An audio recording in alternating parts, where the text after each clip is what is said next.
So in this video, we'll talk about the tragedy of the commons problem that you run into with decentralized networks and how we approach it with Snapchain.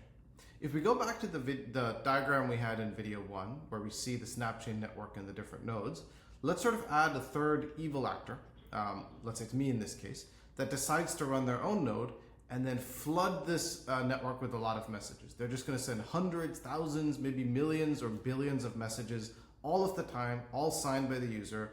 And that's going to sort of stress and slow down the network. Because if you think about it, each of these nodes is a machine, a server running somewhere that has a limited amount of compute, a limited amount of storage on disk, and a limited amount of bandwidth. And if anybody can come and flood the network with messages that consumes a lot of that, the nodes will struggle to run.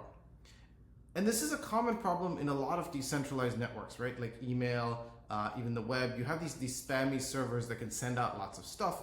And what happens is each node then sort of diverges. It comes up with its own rules for like, oh, I'll listen to messages from you, but I won't listen to messages from you because you tend to be spammy. And this sort of like seems fine at first, but eventually gets to this really frustrating developer and user experience where sometimes you log into one app and messages from the other app don't show up, and you log into this other app and you see some of the messages but not all, and so the DevX gets fragmented, the UX gets fragmented, and you have all these little gatekeepers that decide which messages get through. So it becomes really hard to build, especially if you have this sort of public timeline where people expect that like, hey, things I see in one place are also going to show up in all the other places. And so we have to come up with a way where we limit the ability for any individual actor to consume these common resources of compute, storage, and bandwidth. And the good news is there are a lot of blockchains that have figured this out. Like Bitcoin and Ethereum figure this out by charging a fee for every transaction. So every time you try to send something on the blockchain, you have to pay a fee, and that fee increases to, proportional to the capacity of the network, and that prevents any single person from overusing the network. Now this is a great model, but it's a tough user experience sell because you can't tell a user on a social network, hey, pay me every time you post. Even if it's a small amount, it's just going to discourage people from posting, which is really bad for the social network. So you need sort of a different approach to metering or limiting these resources. And so the way we think about it is in terms of storage units. And each storage unit, instead of paying per operation or per message, you can sort of think of storage units as a thing you get once a year. So they cost roughly about 20 cents, they last for a whole year, and you can get them for your account.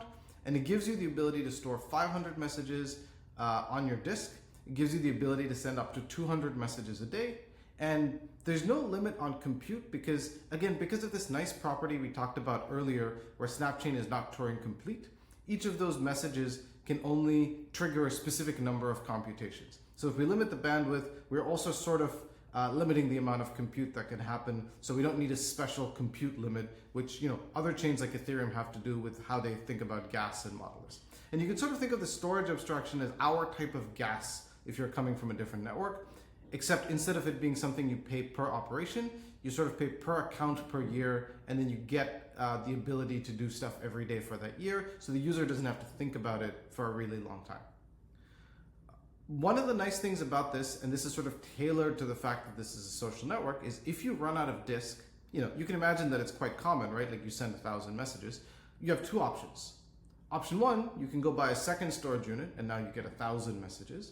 Or option two, you can actually just let it expire. And the way the network works is if you send, 200 messages on Monday, 200 messages on Tuesday, and 200 on Wednesday, after you send the sort of last set of messages, your first 600 messages from Monday will expire. And this is actually sort of okay in a timeline-based network where you really care about the last few things someone has said. And users have the option to choose between, hey, I don't want to pay a lot, I'm happy with keeping a small chunk of data, versus I actually want to store lots and lots of data, so let me pay, maybe $1 so I can actually get 2,500 messages on the network instead of 500, and that's something that each user or each account can decide to do. Now, charging per account is still a barrier to entry. Like users are used to getting into social networks where they largely use it for free, they maybe get some ads, and they're happy with that trade-off today.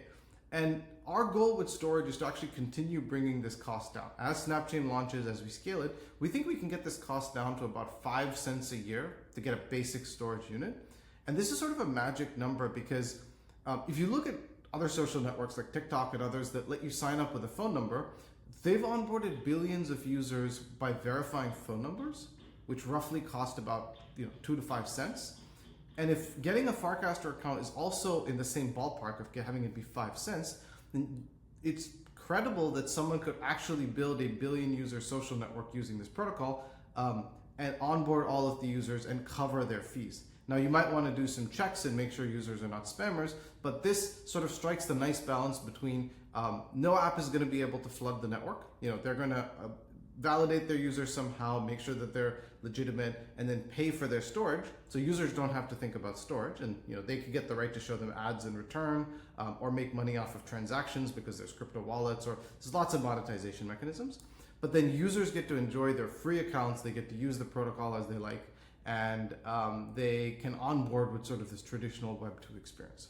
So that's how we solve this problem of limiting resource consumption so the network is performant and usable. And these storage units are kind of the backbone of how users interact with this and are able to get some capacity from the network that they can use for a year. And if we make this cheaper and cheaper, we can get to a point where users don't even have to think about this at all. The apps are the ones that are evaluating users, giving them storage, and then maybe making the money back in transaction fees or ads or some other mechanism. And so you get this nice Web 2 experience with all the nice properties and composability of a decentralized network.